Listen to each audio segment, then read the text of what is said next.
Hello बच्चों, welcome to माँ की पढ़ाई।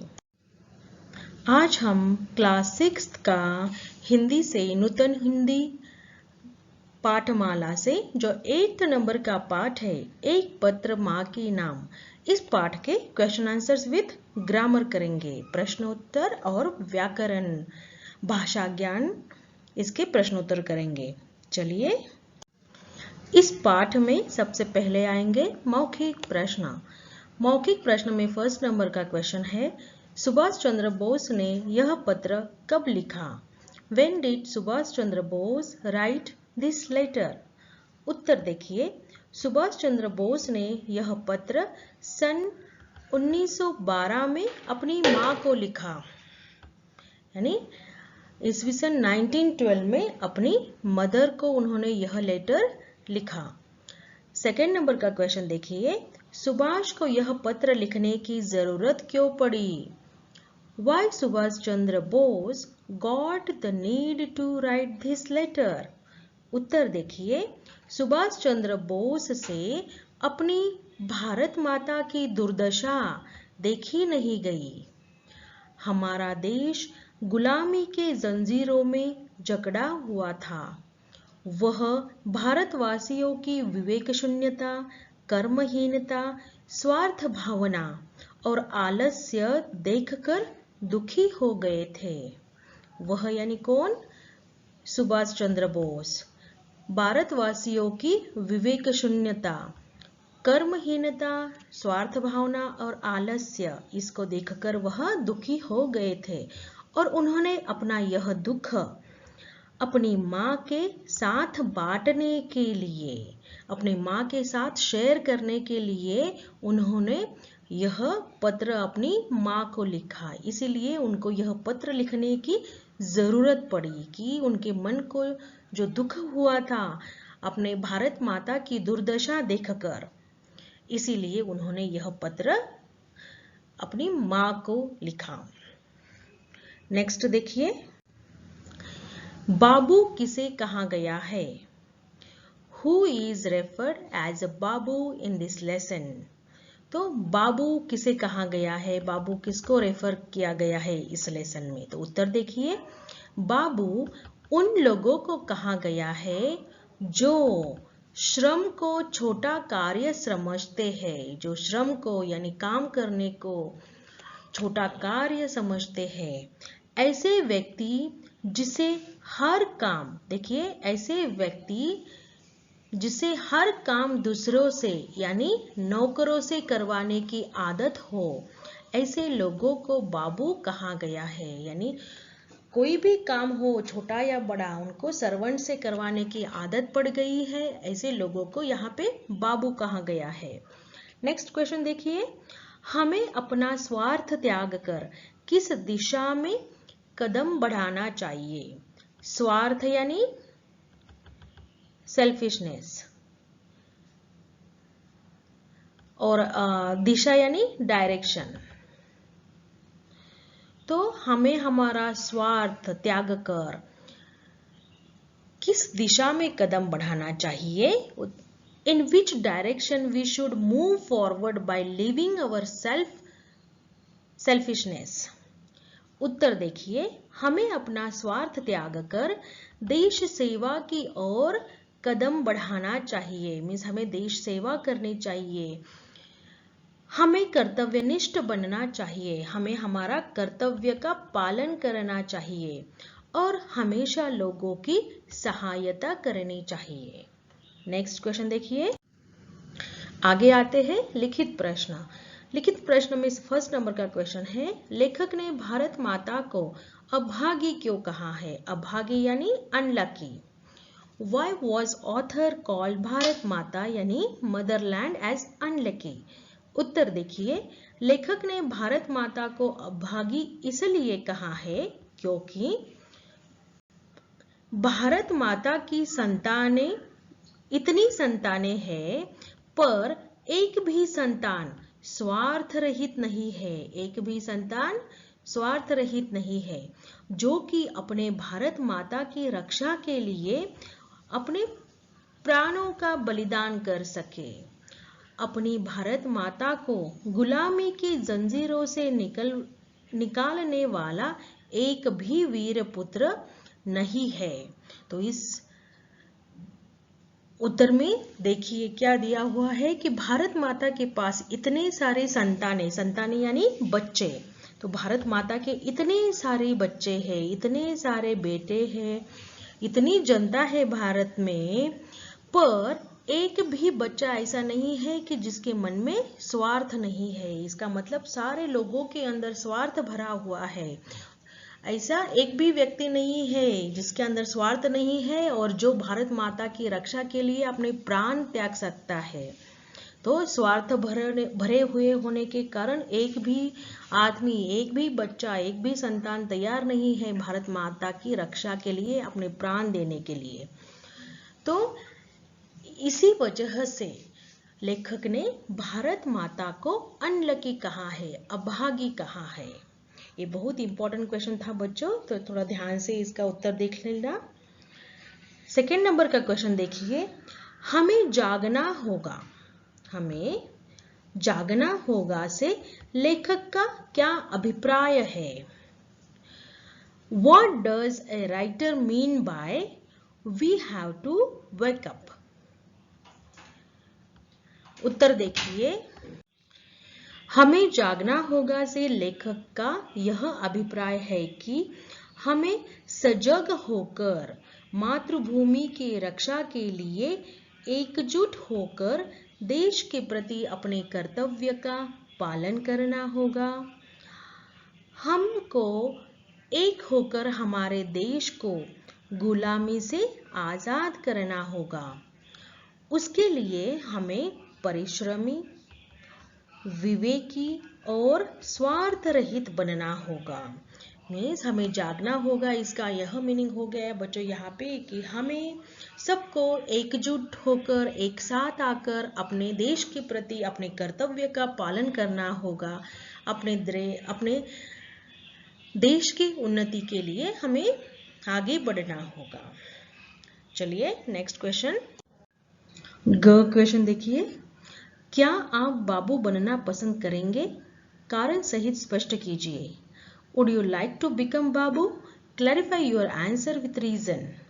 उत्तर देखिए, हम बाबू बनना पसंद नहीं करेंगे क्योंकि हम अपने कार्य स्वयं करना पसंद करते हैं। हम अपने काम जो है वह स्वयं खुद करना पसंद करते हैं। बाबू लोग मानवता की परवाह ही नहीं करते, यानी बाबू लोग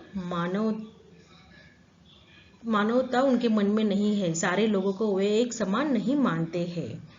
वे श्रम करने वाले लोगों को छोटा समझते हैं।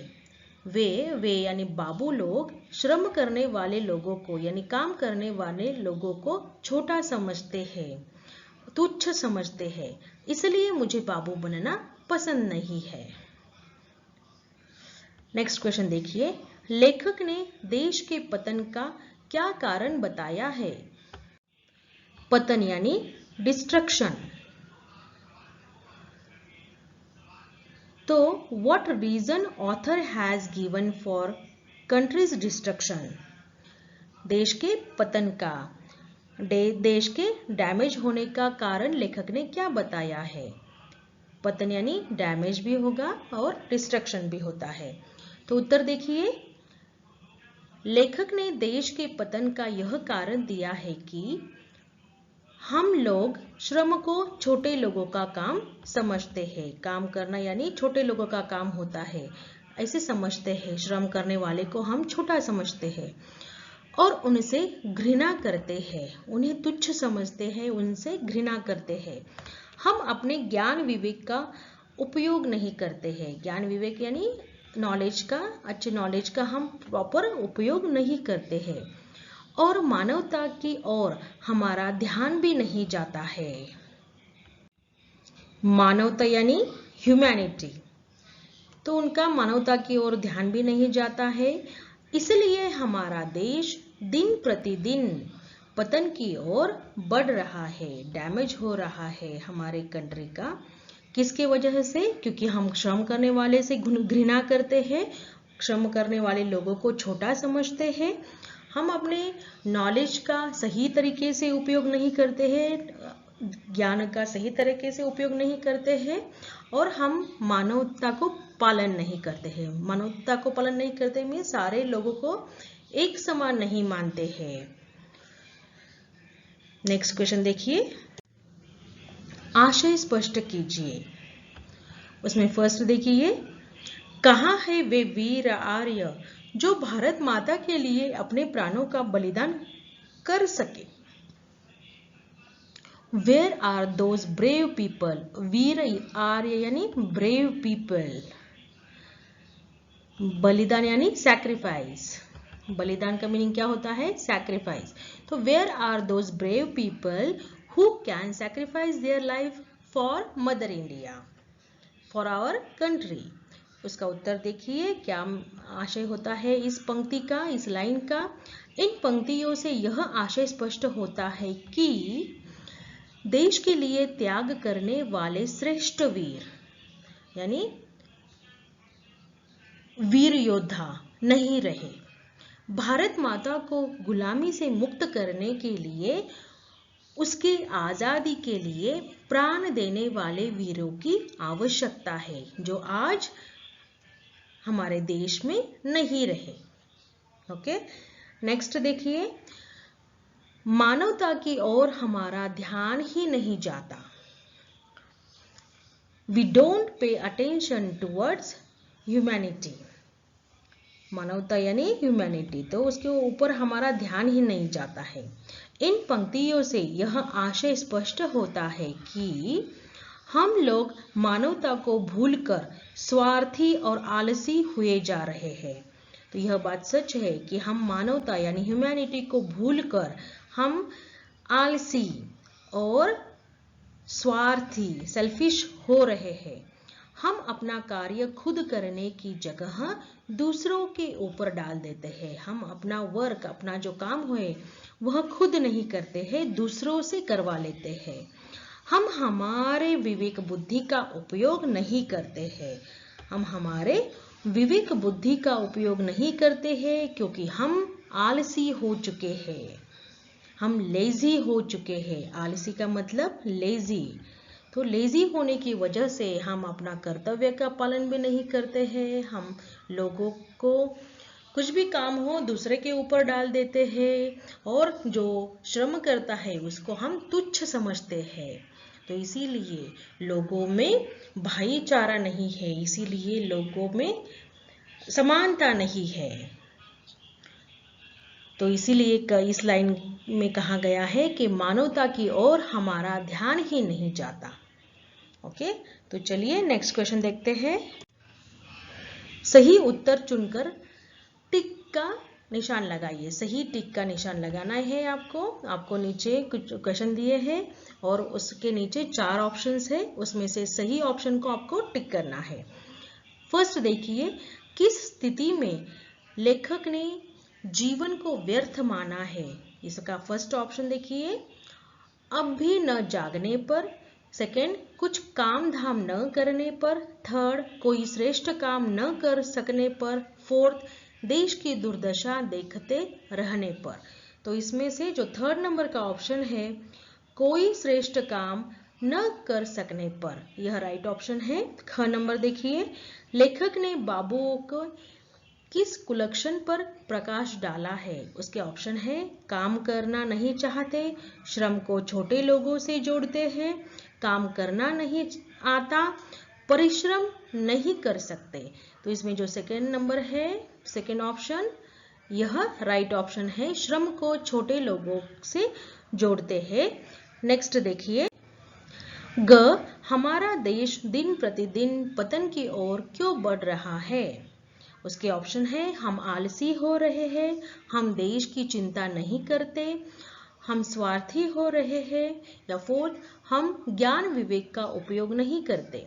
तो इसमें से राइट ऑप्शन यह लास्ट वाला है बच्चों, हम ज्ञान विवेक का उपयोग नहीं करते हैं, इसीलिए हमारा देश दिन प्रतिदिन पतन की ओर बढ़ रहा है।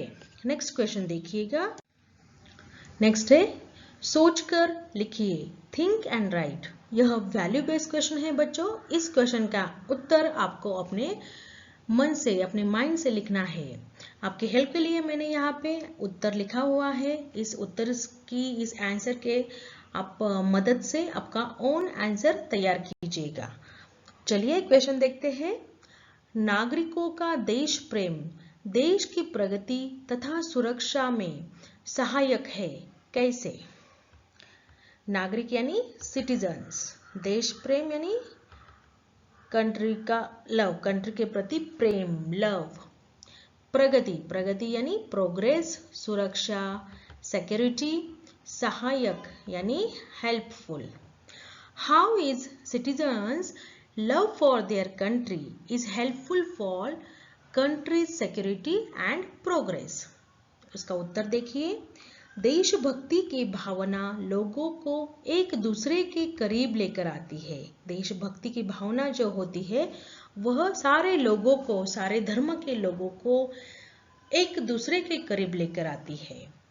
देश से प्रेम करने वाले नागरिक यानी देशभक्त अपनी मातृभूमि की सुरक्षा के लिए अपनी जान देने के लिए भी तैयार हो जाते हैं।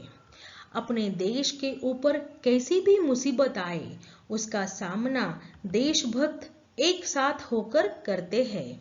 सब लोग एक दूसरे की मदद करने से लोगों में भाईचारा बढ़ता है और देश का विकास भी होता है। देश का क्या होता है? प्रोग्रेस, उन्नति भी होती है, विकास भी होता है और ऐसे ही लोग देश की सुरक्षा और प्रगति में सहायक होते हैं।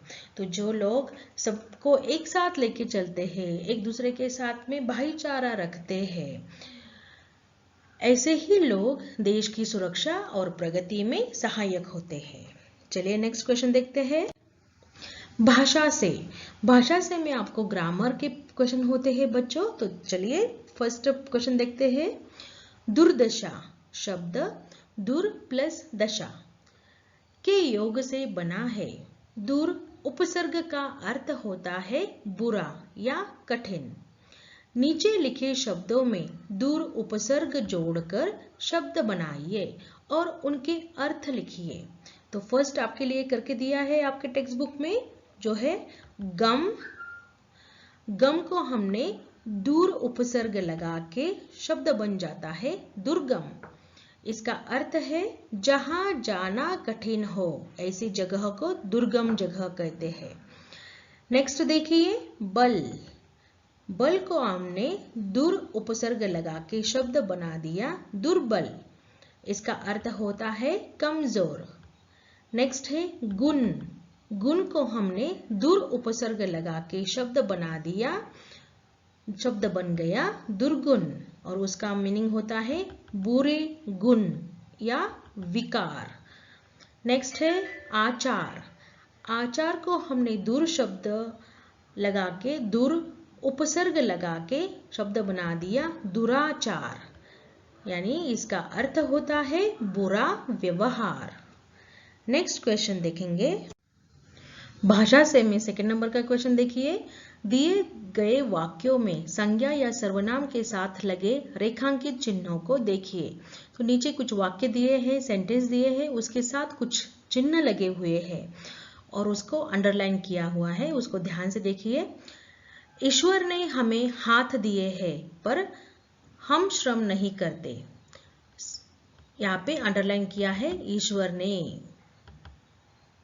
सेकंड है हम श्रम को छोटे लोगों का काम समझकर उससे घृणा करते हैं। यहाँ पे 3 शब्द के नीचे अंडरलाइन किया है, देखिए को, का, उससे।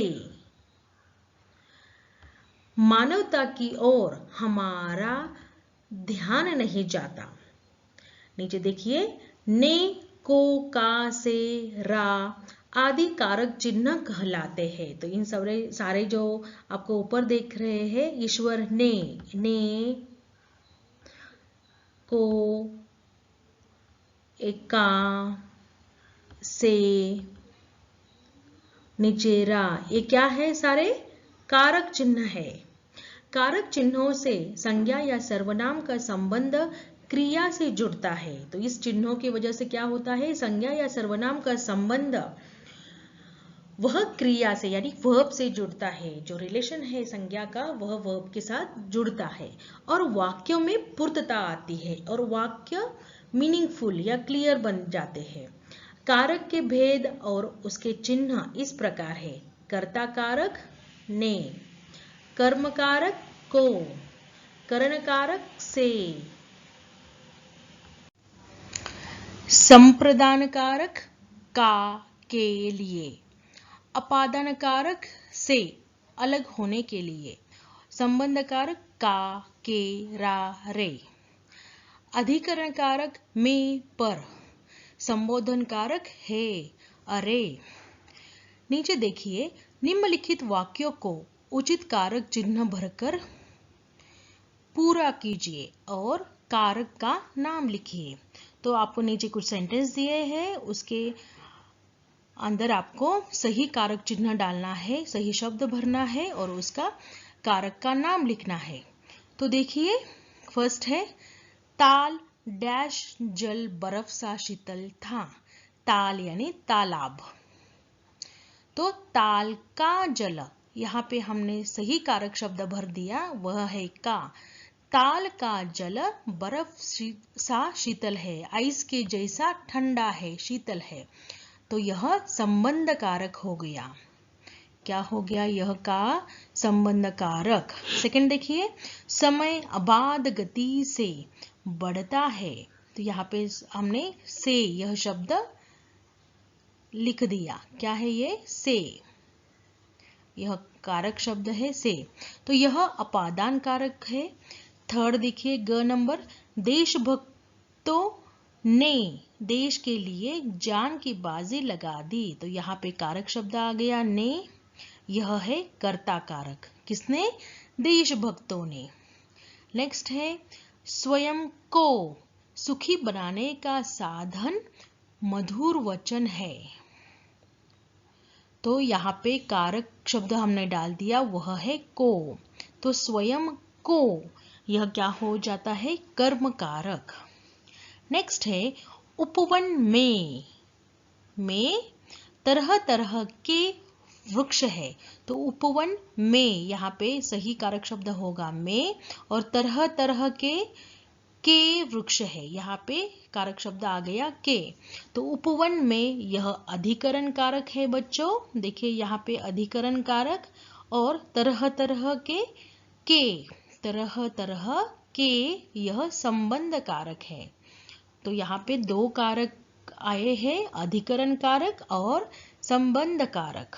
नेक्स्ट है मेघना घर से निकल पड़ी। मेघना घर से निकल पड़ी। तो यहाँ पे सही शब्द क्या था, सही कारक क्या था, से। यह अपादान कारक है। ओके, नेक्स्ट है माँ ने दादी के लिए नाश्ता बनाया। तो यहाँ पे सही शब्द बन जाता, सही शब्द कारक आएगा ने। माँ ने दादी के लिए नाश्ता बनाया। तो किसने बनाया, तो कर्ता क्या है यहाँ पे, माँ। तो इसीलिए यहाँ पे कर्ता कारक है माँ ने। तो ने क्या है, कर्ता कारक। किसके लिए बनाया, तो दादी के लिए बनाया। तो यह संप्रदान कारक के लिए। देखिए ऊपर, के लिए किस में आता है, संप्रदान कारक में आता है। तो के लिए संप्रदान कारक। तो इसी तरह से हमने यहाँ पे कारक शब्द भर दिए और उसके भेद भी लिख दिए। नेक्स्ट क्वेश्चन देखिए, कुछ शब्दों के अर्थ समान लगते हुए भी एक से नहीं होते, उसमें सूक्ष्म अंतर होता है, थोड़ा सा अंतर होता है। ऐसे शब्द एकार्थक प्रतीत होने वाले शब्द कहे जाते हैं। जैसे ज्ञान विवेक।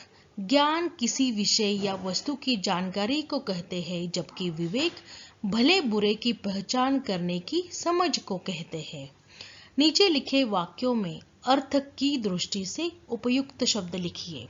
तो नीचे आपको कुछ सेंटेंस दिए हैं और आगे उसके ब्रैकेट में 2 शब्द दिए हैं, तो उसमें से करेक्ट शब्द आपको इसमें फिल करना है। तो फर्स्ट देखिए, उसने मुझे अपनी डैश शॉल उतारकर दे दी। तो यहाँ पे ब्रैकेट में अमूल्य बहुमूल्य, तो सही शब्द होगा यहाँ पे बहुमूल्य। बहुमूल्य शॉल उतारकर दे दी। सेकंड देखिए, हमें अपने से बड़ों के प्रति डैश का भाव रखना चाहिए। तो यहाँ पे क्या शब्द आएगा देखिए करेक्ट, श्रद्धा या भक्ति। कौन सा राइट है? श्रद्धा। भक्ति तो हम भगवान के प्रति रखते हैं, तो हमें बड़ों के प्रति श्रद्धा का भाव रखना चाहिए। नेक्स्ट है, हिमालय का रास्ता डैश है। तो यहाँ पे कौन सा शब्द भरे गए? देखिए यहाँ पे ब्रैकेट में दिए हुए अगम और दुर्गम।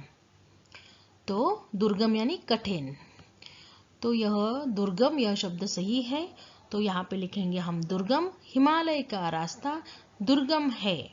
नेक्स्ट है, इतना खाना डैश है। ऑप्शन है पर्याप्त, अधिक। तो सही शब्द होगा पर्याप्त। इतना खाना पर्याप्त है, इनफ है। नेक्स्ट है, इस योजना को पूरा करने के लिए सबका डैश आवश्यक है।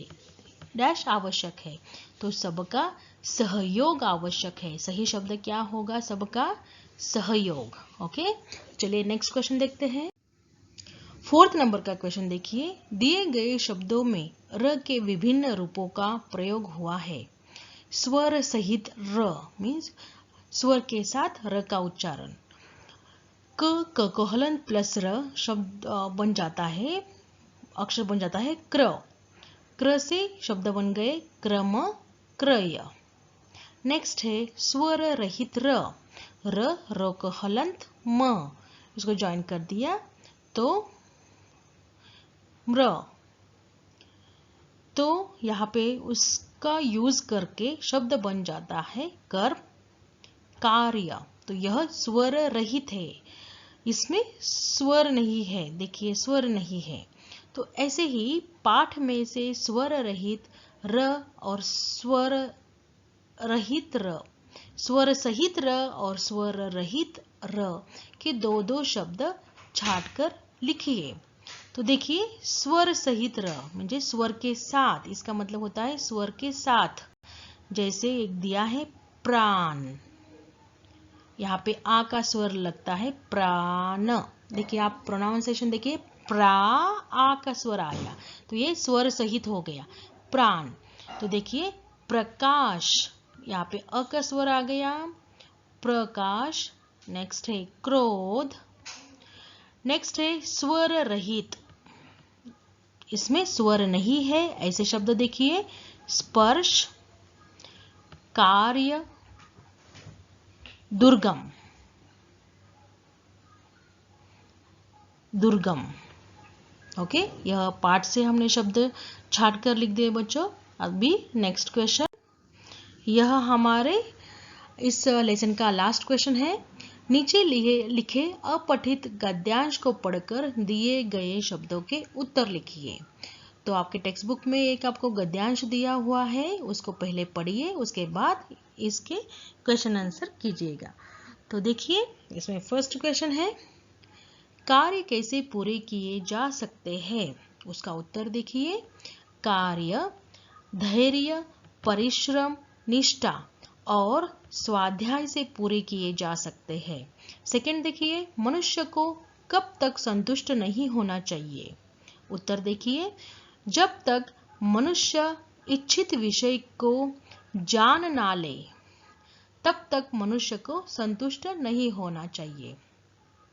थर्ड देखिए, मनुष्य का सबसे बड़ा गुरु कौन है? उत्तर, मनुष्य का सबसे बड़ा गुरु समय है। देखिए फिर से उत्तर, समय मनुष्य का सबसे बड़ा गुरु है। क्या है? समय। समय मनुष्य का सबसे बड़ा गुरु है। नेक्स्ट देखिए, सफलता का प्रथम चरण किसे कहा जाता है? उत्तर देखिए, प्रयास करना और निरंतर प्रयास करते रहना, इसे ही सफलता का प्रथम चरण कहते हैं। इसके साथ ही हमारे इस पाठ के प्रश्न उत्तर और व्याकरण के प्रश्न समाप्त हो जाते हैं बच्चों। अगर आपको यह वीडियो अच्छा लगे हो तो प्लीज़ लाइक कीजिएगा, अपने फ्रेंड्स के साथ शेयर कीजिएगा और मेरे चैनल को सब्सक्राइब ज़रूर कीजिएगा। Thank you.